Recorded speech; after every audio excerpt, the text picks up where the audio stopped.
நானும் கவினும் ரொம்ப ட்ரூவாக லவ் பண்ணோம். கொஞ்சம் செட்டில் ஆக டைம் தேவைப்பட்டுச்சு. மே 30 அப்போ வந்துட்டு சுஜித்தும் கவினும் பேசிக்கிட்டாங்க. அப்போது அந்த டைமில் வந்துட்டு அப்பா கிட்ட சுஜித் சொல்லிட்டான். அப்பா வந்துட்டு இந்த மாதிரி லவ் பண்ணுறியான்னு என்கிட்ட கேட்டப்ப, இல்லைப்பா நான் லவ் பண்ணல அப்படின்னு சொல்லிட்டேன். ஏன்னா கவின் என்கிட்ட டைம் கேட்டிருந்தான். இன்னொரு 6 months கழிச்சு சொல்லு ப்ளீஸ் அப்படின்னு சொல்லியிருந்தான். அதனால வந்துட்டு நான் வந்துட்டு அப்பா கிட்ட அன்னைக்கு சொல்லலை.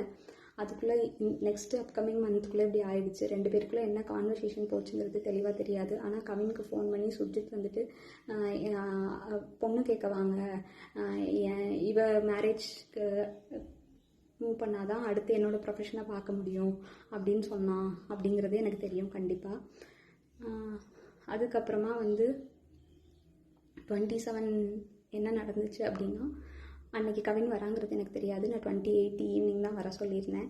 அவங்க தாத்தாவுக்கு தலையில் சூச்சர்ஸ் இருந்ததுனால நான் வந்துட்டு ரூம் பார்த்துட்டு அட்மிட் பண்ணணும்னு யோசிச்சுருந்தேன். அப்போ வந்துட்டு ஆஃப்டர்நூன் மங்கம்மாள் சாலைக்கிட்ட வந்து நின்றுட்டு தான் எனக்கு வந்துட்டு தெரியவே செய்யும் அவங்க வந்திருக்காங்கன்னு சொல்லிட்டு. ஸோ டேரெக்டாக நான் அங்கே ஐபிக்கு கூட்டிகிட்டு போயிட்டு கவின் உள்ளே வந்தான். பட் அவங்க அம்மாக்கிட்டேயும் மாமாக்கிட்டேயும் மட்டும்தான் நான் பேசிகிட்டு இருந்தேன். பேசிகிட்டே அப்படியே கவின்